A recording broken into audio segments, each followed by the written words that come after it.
What's going on, everybody? It's me, Roberto, and I'm back again with another, I guess not Redeemed Live, but Redeemed Stories.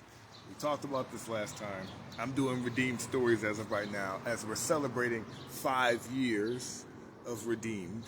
Um, yeah, I'm excited, and you know, I've been doing some thinking, and there's kind of a change coming with the Redeemed, and I've kind of mentioned that before, which is why I'm not doing teachings currently. Part of that is because Facebook has decided that they don't want to store videos anymore, right? They just don't want to do it. And they're going to delete every video that's past 30 days, which means that all the archived videos over the last few years, I have to save it or else they're all going to be deleted. And instead of doing stuff like that, like how I normally do it, right now what I'm going to do is I'm going to do Redeemed Stories. And that does affect the future of me doing this. And I'm not saying that Redeemed is going to go away, because it's not. But, it might be moved to a different place, potentially. I'm not guaranteeing that, but it's looking like that could happen. It may not be on Facebook anymore, okay? So, but right now, let's not worry about it. I will always let you know everything that's going on.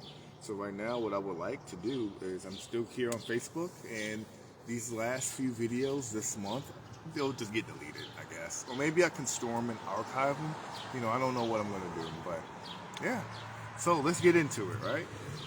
So from the last video where I work, what I do.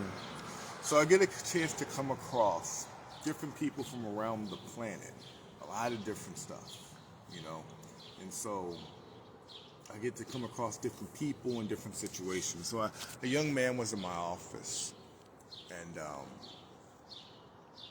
we were chilling, talking. I'm doing his intake, and I don't know, we got on the subject of God, in which he told me that, he believes there is a God, right?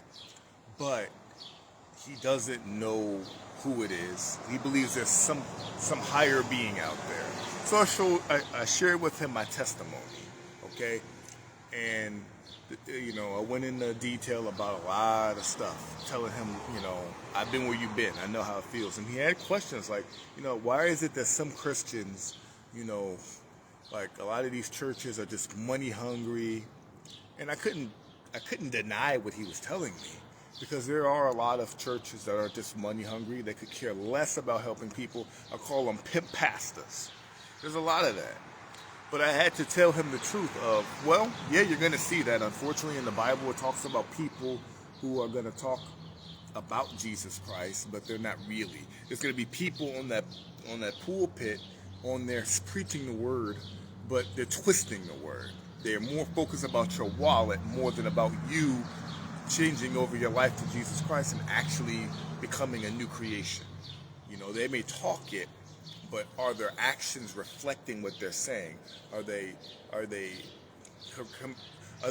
creating a community for you to be in? Are they checking up on you? Are you spending time with your pastor? Or is it just you see him once a week on a Sunday and then he disappears like a magician? There's a lot that goes into this. So I had to tell him the truth. I couldn't lie. But I also told him, if you read your Bible, it tells you that there's going to be many people who are false preachers. It tells you there's going to be many people who claim to be Christian, but they're wolves in sheep's clothing. And it also tells you what to look out for. It tells you who God is, and it tells you what his people stand for and how you can tell the difference. So trying to explaining him the importance of reading the word, because we avoid reading the word, because it requires time, it requires reading, it requires thinking, it requires depending on God to understand these things. It's easier to just go to church and put your Bible up in a bookshelf and then don't pay attention to the pastor and just say, I'm a Christian and I go to church. That's the easy way. That's the American, I call it the American Christian way. But let me tell you, ladies and gentlemen, boys and girls, children of all ages, that is not the Christian way. That is what we have been presented in our country is not the Christian way. That is false. It takes effort.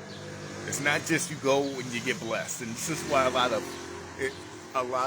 go to church and you get blessed. But this is why a lot of non-Christians don't want to join, because they see the foolishness. But I have to tell him, you may see foolishness, but understand, the foolishness you see out of Christians, that is no reflection on God. That is no reflection on Jesus Christ. People do what they do because they want to do it. People do what they do because they're not doing what they're supposed to do with God. They're not getting close to Him, and they're not changing. And when you go to church, you're going to have to go through some crap churches. But if you keep looking, I promise you, you will find a good church, you will find community, and you'll find a church that is biblical. It took me a while. I had to go through a bunch of churches before I found a good church home that gave me what I needed. And in turn, I can give back to my church now, right? The church pours into me, therefore I'm able to now pour back into the church. So, the funny thing about this whole story is, Buddy told me, because I asked him, I'm like, do you have a Bible? He said, no. I said, well, here's a Bible. And I told him where to read in the Bible. And my friend tells me, Buddy tells me, he says, you know what? It's funny that you gave me this Bible, because I was just speaking with a Muslim last week, and they were trying to convert me into Islam. I was like, wait, what? He was like, yeah, just last week he told me where to come, or what is it called, the mosque or something? He said, yeah, come by. I actually did go. I was like, and what happened?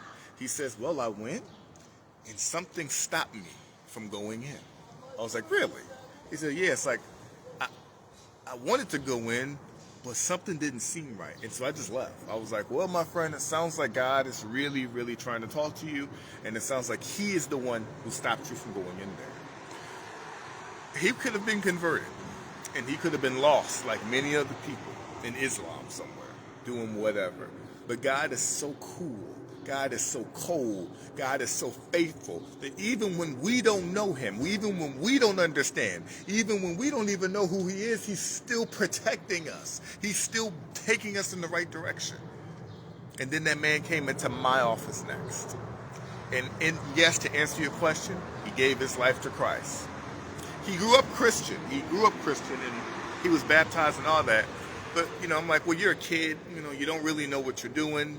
You're being kind of probed to do this by a family member, right? And I said, as a grown man, as an adult, with your own thoughts and your own feelings and your own heart, do you want to rededicate your life or give your life to Christ for the first time? And he said yes. And we went through it together. And he is, whether he was saved or not before, I don't know. But he is now. That is one of the coolest stories, because, I've seen a lot that I've never seen before. I've never seen that one before. That one was new to me. So that's why I titled this From Muslim to Christian. Not because he was necessarily a Muslim, because he wasn't, but he was about to be. And God snatched him up and said, no, devil, you're not taking no more of mine. You're not taking him.